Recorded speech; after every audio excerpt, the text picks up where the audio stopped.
Hello guys, मैं हूं राम प्रकाश और स्वागत है आपका जबलपुर डेली में।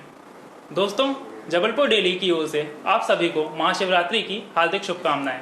आज हमारे बीच ऐसे ही कवि, लेखक और शायर मौजूद हैं जिन्होंने भोलेनाथ पर बहुत ही प्यारा गाना लिखा है जिसका नाम है बचा लो भोलेनाथ। प्रशांत जी, बहुत बहुत स्वागत है आपका हमारे स्टूडियो में। बहुत बहुत धन्यवाद राम जी, और प्रणाम करता हूँ आपके सभी दर्शकों को, सभी व्यूवर्स को जो हमें सुन रहे हैं, और आप सभी को महाशिवरात्रि की हार्दिक शुभकामनाएं देता हूँ। मैं चाहूँगा कि आप इंटरव्यू की शुरुआत इसी गाने से करें। बिल्कुल बिल्कुल बिल्कुल, मैं उसकी दो पंक्तियाँ आपके समक्ष रखता हूँ, बाकी वो आपको यूट्यूब पे मिल जाएगा। है डूब रही नाव ये संभालो भोलेनाथ, बचा लो भोलेनाथ, बस आपका सहारा है डूब रही नाव ये संभालो भोलेनाथ, बचा लो भोलेनाथ, बस आपका सहारा है। कठिनाइयों में हूँ मुझे निकालो भोलेनाथ, बचा लो भोलेनाथ, बस आपका सहारा है। क्या बात है, बहुत ही सुंदर गाना गाया आपने। धन्यवाद, बहुत बहुत धन्यवाद। सबसे पहला सवाल मेरा ये है कि आपका जन्म कहाँ पर हुआ और आपने स्कूलिंग कहाँ से की है? जन्म का तो मैं बेसिकली हूँ उत्तर प्रदेश से। उत्तर प्रदेश का एक शहर, एक ज़िला है आजमगढ़। वहाँ का एक छोटा सा गांव है कबीरपुर, वहीं मेरा जन्म हुआ। उसके बाद पढ़ने के लिए मैं आजमगढ़ चला गया, हमारे शहर में जो काफ़ी नामी स्कूल है वहाँ का, children college, children senior secondary school. वहाँ से मेरी स्कूलिंग हुई। उसके बाद फिर मैं कॉलेज के लिए आ गया जबलपुर। बीच में कुछ दिन के लिए मैं कानपुर रहा, पीएमटी की कोचिंग की मैंने। फिर वहाँ से सेलेक्ट हुआ तो जबलपुर आ गया। यहाँ एक होम्योपैथिक मेडिकल कॉलेज है, अनुश्री होम्योपैथिक मेडिकल कॉलेज, वहाँ से मैं BHMS फाइनल ईयर का विद्यार्थी हूँ। जी, आप अपना इंट्रोडक्शन जब देते हैं तो कुछ दो लाइनें कहते हैं। बिल्कुल बिल्कुल। वो दो लाइन वो चार पंक्तियां मैं आपके चैनल को, दो क्या मैं चार लाइनें पढ़ता हूँ, मैं पढ़ देता हूँ आपके चैनल के लिए कि मैं कवियों, शायरों, आतंकियों के गढ़ से आया हूँ। हमारे शहर को आतंक गढ़ बोलते हैं, हालांकि मैं वैसा बिल्कुल नहीं हूँ, क्योंकि कुछ लोग सियासत वाले हैं, कुछ लोग अदालत वाले हैं, पर हमसे आप निश्चिंत रहें, हम सिर्फ मोहब्बत वाले हैं। कि मैं कवियों, शायरों, आतंकियों के गढ़ से आया हूँ। मैं अमनो चैन की हर एक किताबें पढ़ के आया हूँ, और आपका प्यार पाने के लिए ओ जबलपुर वालों, आपका प्यार पाने के लिए जबलपुर डेली वालों, मैं दुर्वासा ऋषि की भूमि आजमगढ़ से आया हूँ। धन्यवाद। हर इंसान बचपन में एक सपना देखता है। जी जी। तो क्या आपने भी अपने बचपन में कोई सपना देखा था?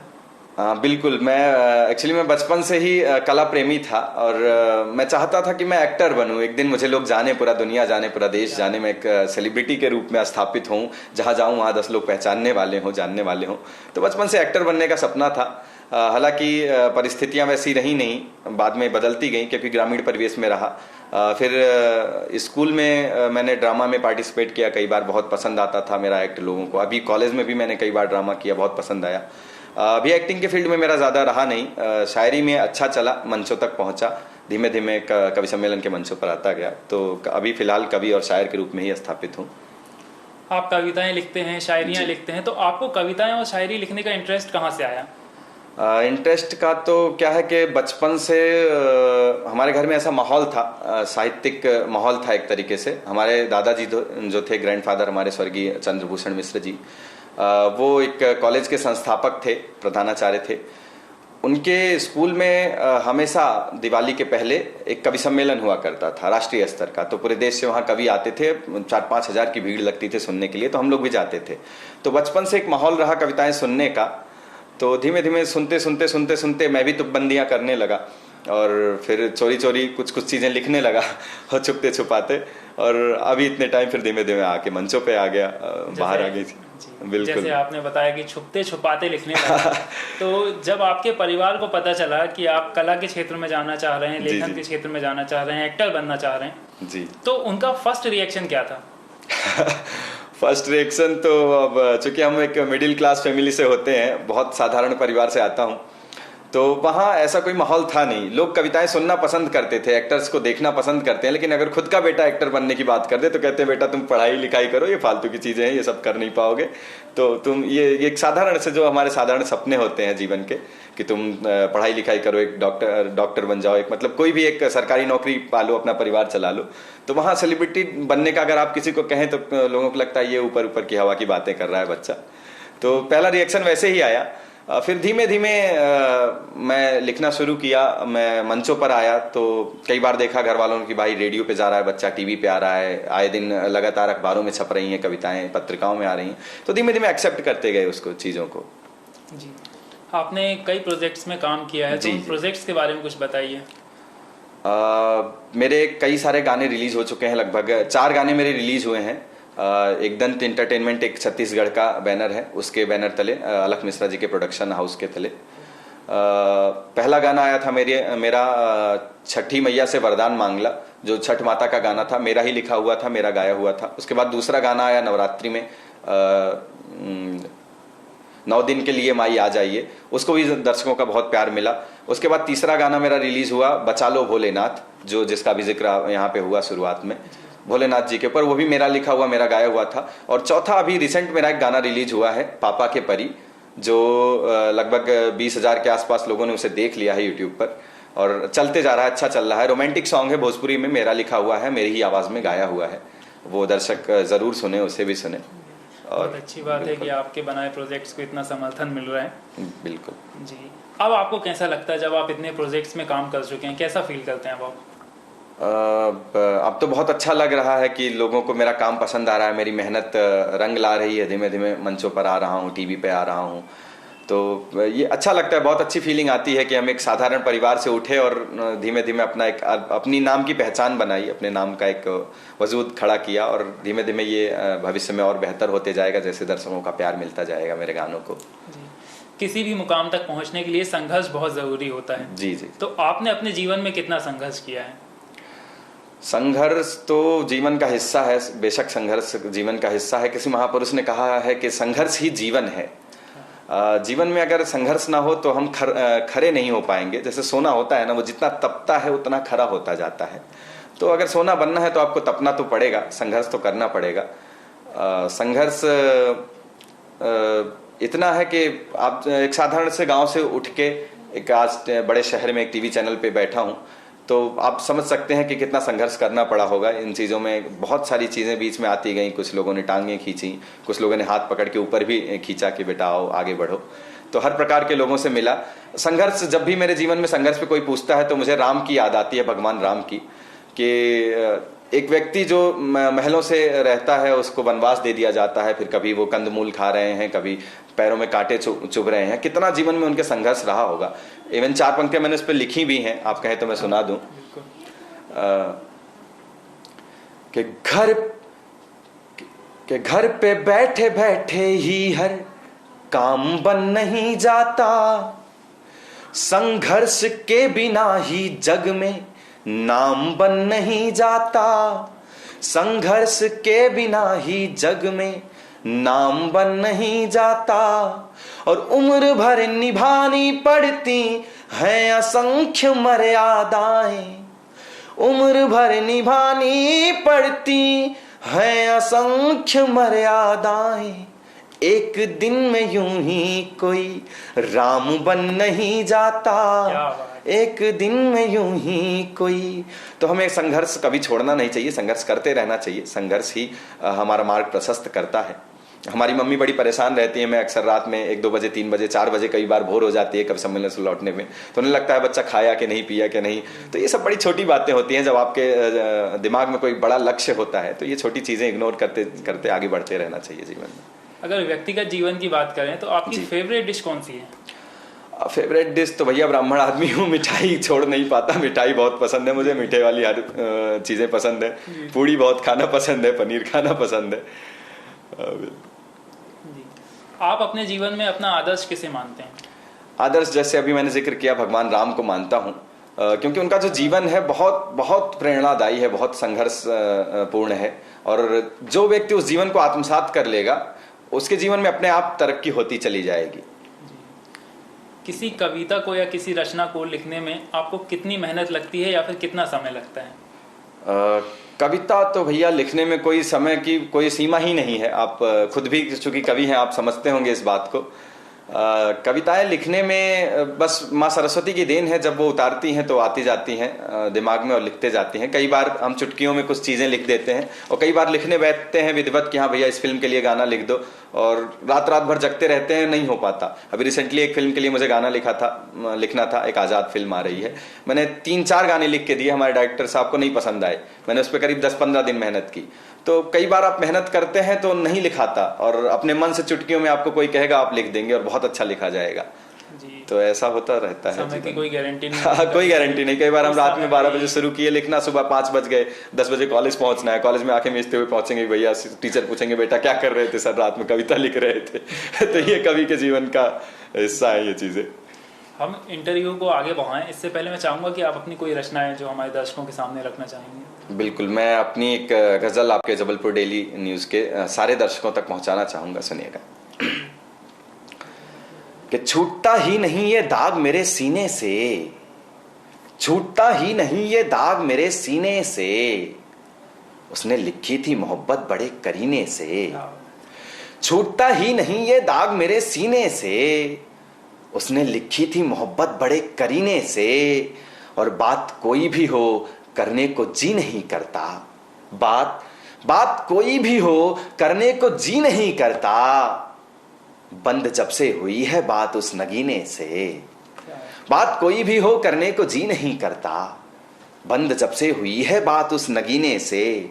और मुझे नसीब हो न पाया इश्क में साहिल, मुझे नसीब हो न पाया इश्क में साहिल, लगा लिया था मैंने दिल गलत सफीने से। मुझे नसीब हो न पाया इश्क में साहिल, लगा लिया था मैंने दिल गलत सफीने से। हूं तेरे इश्क के नशे में इस कदर डूबा, हूं तेरे इश्क के नशे में इस कदर डूबा, मुझे नशा ही नहीं चढ़ता जाम पीने से। हूं तेरे इश्क के नशे में इस कदर पागल, कि कोई नशा ही नहीं चढ़ता जाम पीने से। और बड़ा नाजुक शेर है कि जिस रूमाल से पोंछा था उसने अश्कों को, कि जिस रूमाल से पोंछा था उसने अश्कों को, उसे धुला नहीं मैंने कई महीने से। कि जिस रूमाल से पोंछा था उसने अश्कों को, उसे धुला नहीं मैंने कई महीने से। और गजल का आखिरी शेर कि कुछ इस तरह से घुल गई है वो मुझ में पीयूष, कुछ इस तरह से घुल गई है वो मुझ में पीयूष, कुछ इस तरह से घुल गई है वो मुझ में पीयूष, कि उसकी खुशबू आती है मेरे पसीने से, कि उसकी खुशबू आती है मेरे पसीने से। छूटता ही नहीं ये दाग मेरे सीने से, उसने लिखा था मोहब्बत बड़े करीने से। धन्यवाद। क्या बात है प्रशांत जी, बहुत अच्छी रचना सुनाई आपने। आभार। और आपको मोहब्बत का डॉक्टर भी कहा जाता है। जी जी बिल्कुल। तो क्या आप बताना चाहेंगे कि ऐसी कौन सी घटना हुई थी कि आपको लोग मोहब्बत का डॉक्टर कहने लगे? घटना तो कहा गया है कि वियोगी होगा पहला कवि, आह से उपजा होगा गान। लेकिन मेरे जीवन में ऐसा कुछ रहा नहीं। मोहब्बत हो नहीं पाई, पूर्ण रूप से नहीं हो पाई। अट्रैक्शन जरूर रहे कुछ लोगों से, लेकिन हाँ वो जीवन का हिस्सा है। वो हमारे हार्मोन्स होते हैं जो जवानी में सबके अंदर आते हैं, तो थोड़ा अट्रैक्शंस बढ़ते हैं। लेकिन बड़ा मर्यादित जीवन रहा। माँ बाप ने बचपन से सिखा दिया था कि बेटा जीवन में सिर्फ एक कन्या से संबंध रखना है। रामायण पढ़ा दी थी बचपन में, सुना दी थी कि राम होते हैं और सिर्फ सीता होती है, उसके अलावा सारी लड़कियों को बहन की नजरों से देखना होता है। तो वो चीज कहीं ना कहीं दिमाग में घुसी हुई थी। तो मोहब्बत तो बहुत नहीं हो पाई किसी से। हाँ अट्रैक्शंस जरूर रहे। इसमें मैंने 4 पंक्तियां लिखी भी थी कि प्रेम के प्रश्न को हमने हल ना किया, इस परीक्षा में खुद को सफल ना किया, और थ्योरियां तो हजारों पढ़ी इश्क की, हाँ मगर आज तक प्रैक्टिकल ना किया। क्या बात, बहुत ही तो प्रैक्टिकल कभी नहीं कर पाए, बस थ्योरियां पढ़ते रहे, कहानियां कविताएं पढ़ते रहे और लिखते रहे। जी। जिंदगी में हमेशा कभी ऐसा कोई पल बीतता है जिसे याद करके हमें बहुत हंसी आती है, तो आपकी जिंदगी में ऐसा पल कौन सा था? हंसी तो हमारी जिंदगी हमें हंसाती रहती है। हमारी जिंदगी में ऐसे बहुत सारे पल आए। कई बार हम लोग कभी सम्मेलनों में जाते हैं तो वहां बड़ी उम्मीदें होती हैं कहीं कहीं ऐसा लगता है आयोजक बोलता है भैया आओ 5,000 की भीड़ रहेगी, आप जाओ तो वहां 100 लोग मिलेंगे। तो ऐसे पल में कई बार बड़ी हंसी आती है, कई बार अच्छी अच्छी डिमांड होती है कि भाई तुम्हें पैसे मिलेंगे आओ, और जाने के बाद चीजें बदल जाती हैं, परिस्थितियां उतना नहीं मिलता, तो ऐसे मौकों में भी हंसी आती है। आप कविताएं लिखने के लिए कहाँ से प्रेरित हुए हैं? कविताएं लिखने का तो भैया मैं आपको बताऊं, मैं स्कूल टाइम से मैंने शुरुआत की थी इसकी। पहले मैं चोरी छिपे ऐसे ऐसे कुछ कुछ पंक्तियां लिखते रहता था, कहीं ट्रक के पीछे पढ़ लिया, कोई लाइन लिखी रहती थी कि ए जल लामत हसीनो जलो मगर दीपक की तरह, तो 2 लाइन पढ़ी, 2 अपनी जोड़ दी, इस टाइप की कविताएं लिखने लगा। फिर पहली बार मैंने जब प्रस्तुत किया, मैं क्लास 11th में था। उस टाइम हमारा क्लास वो टीचर्स डे का सेलिब्रेशन चल रहा था, तो किसी बच्चे ने, 2-3 स्टूडेंट थे जिनको पता था कि मैं कविताएं लिखता हूं, तो उनने हमारे टीचर से बता दिया कि सर ये भी सुनाएगा, कुछ लिखता है। तो सर ने खड़ा कर दिया, बेटा सुनाओ। तो हमने मोहब्बत की कुछ पंक्तियां सुनाई। तो उसी दिन से हमारे जो क्लास टीचर थे डॉक्टर आरजे दुबे सर, उनका बड़ा सम्मान करता हूं मैं, बड़ा प्यार देते हैं वो, अभी भी उनकी शुभकामनाएं, उनके आशीर्वाद मिलते रहते हैं मुझे, फोन आते रहता है सर का कि बेटा बहुत अच्छा कर रहे हो। तो उन्होंने मुझे बड़ा गाइड किया, बड़ा प्रोत्साहित किया कि बेटा तुम तो बहुत अच्छा कर सकते हो, तुम्हारी आवाज़ अच्छी है, तुम्हारी लेखनी बहुत अच्छी है। उसी दिन से उन्होंने मेरा एक नाम रख दिया, सेकंड कुमार विश्वास। तो मुझे अक्सर वो कुमार विश्वास कह के बुलाया करते थे कि भविष्य में तुम उनके जैसा बनोगे। और साथ ही साथ मेरे एक और टीचर थे, हिंदी पढ़ाते थे, बहुत प्यारे टीचर थे मेरे, देवेंद्र तिवारी सर, आदरणीय देवेंद्र तिवारी सर। उनका बड़ा समर्थन मिला मुझे। वो खुद भी कवि थे, उनकी पढ़ाने में हिंदी साहित्य जब वो पढ़ाते थे तो कई बार बीच बीच में अपनी कविताएं सुना दिया करते थे, तो उससे बड़ा प्रोत्साहित होता था मैं, बड़ा प्रभावित हुआ कि अरे यार टीचर्स भी कविताएं लिखते हैं, मतलब कविता लिखना बुरी काम नहीं है, ये अच्छा काम है, तो हम भी लिख सकते हैं। तो फिर धीमे धीमे हमको साहस मिला और हम खुल के लिखते गए, मंचों पर आते गए, फिर धीमे धीमे बढ़ गई चीजें। जो नए कवि या लेखक इस क्षेत्र में आगे आना चाहते हैं, आप उन्हें क्या संदेश देना चाहेंगे? उन्हें संदेश देंगे कि वो हिम्मत ना हारे, लिखते रहें। जरूरी नहीं हर कोई बड़े मंच पर पहुंचे, लिखने वाले अच्छा लिखते हैं, गोष्ठियों में सुना जाता है, और बहुत सारे ऐसे कॉन्सिक्वेंसेज होते हैं, बहुत सारे माहौल मिलते जाते हैं लोगों को। आप लिखते रहिए, अच्छा लिखते रहिए, धीमे धीमे छटते छटते किसी दिन ऐसा मौका मिलेगा कि आप बड़े मंच पर आ जाएंगे, फिर आप टीवी पे आएंगे, रेडियो पे आएंगे, हर जगह आ जाएंगे, और जनता आपको चाहेगी तो आपको हीरो बना देगी। सब कुछ दर्शकों के ही ऊपर रहता है। अगर दर्शक आपको प्यार किए तो आपको हीरो बना देंगे, आप नहीं प्यार किए तो आप जीरो पे आ जाएंगे। तो आप लिखते रहिए, मेहनत करते रहिए, मेहनत से ही संघर्ष से ही, मेहनत से ही जीवन सफलता की तरफ बढ़ता है। जी। आपका अपकमिंग प्रोजेक्ट कौन सा है? अपकमिंग प्रोजेक्ट मेरा एक और सॉन्ग आने वाला है, भक्ति सॉन्ग है, उसके बारे में अभी पूरी डिटेल नहीं बताऊंगा, जब आएगा तो आपको सब कुछ पता चल जाएगा। वो गाना मैंने लिख लिया है, उसको रिकॉर्ड करने की प्लानिंग चल रही है, तो आगामी 1 महीने के अंदर वो गाना भी रिलीज होगा मेरा, उसके बारे में पूरी जानकारी आपको मिलेगी। हर इंसान का एक सपना होता है जी, तो आपका सपना क्या है? सपना बस ये है कि मैं एक देश का एक बड़ा कवि बनूं, एक अच्छा नाम हो मेरा भविष्य में, कहीं प्रशांत मिश्रा नाम आए तो लोग जाने हाँ यार ये ब्रांड है एक आदमी तो बस ये है कि लोग जान जाएं, दुनिया जान जाए। जैसे अटल बिहारी वाजपेयी जी थे, वो प्रधानमंत्री बन गए, लेकिन उनसे एक दिन किसी पत्रकार ने पूछा किसी टीवी चैनल पे कि आपका सपना क्या है, तो उन्होंने कहा था कि मैं प्रधानमंत्री तो बन गया, ठीक है, ये भी ठीक है, मेरा सपना था कि मैं एक अच्छा कवि बनूं, मुझे लोग एक कवि के रूप में जाने। तो वैसे ही मेरा भी सपना है कि मैं एक बड़ा कवि बनूं, एक अच्छा कवि बनूं, लोग मुझे जाने, लोग प्यार करें, एक नाम हो, अपने परिवार का नाम हो, अपने क्षेत्र का नाम हो, अपने गांव का नाम हो। तो प्रशांत जी, बहुत अच्छा इंटरव्यू रहा आपका, बहुत अच्छा लगा आपसे बातें करके। जी जी धन्यवाद। आज शिवरात्रि जैसा पावन पर्व है जी, तो जाते जाते मैं चाहूंगा कि आप इसी गाने से संबंधित कुछ लाइनें और हमारे दर्शकों के सामने रख दें।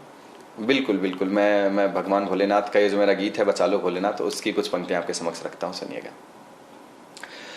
है डूब रही नाव ये संभालो भोलेनाथ, बचा लो भोलेनाथ, बस आपका सहारा है, कठिनाइयों में हूँ मुझे निकालो भोलेनाथ, बचा लो भोलेनाथ, बस आपका सहारा है। दुनिया में चारों ओर घना पाप का साया है, चारों तरफ जाल लुटेरों ने बिछाया, आता नहीं समझ में कौन अपना पराया, चेहरे पे कई चेहरा लगाए हैं आदमी, आता नहीं समझ में कौन अपना पराया। तुम मतलब परस्त दुनिया से निकालो भोलेनाथ, बचा लो भोलेनाथ, बस आपका सहारा है। कठिनाइयों में हूँ मुझे निकालो भोलेनाथ, बचा लो भोलेनाथ, बस आपका सहारा है। एक बार पुनः आप सभी को शिवरात्रि की हार्दिक शुभकामनाएं। धन्यवाद। क्या बात है, बहुत ही अच्छा गाना गाते हैं आप। आभार जी दोस्तों, आज हमने मुलाकात की प्रशांत मिश्रा जी से।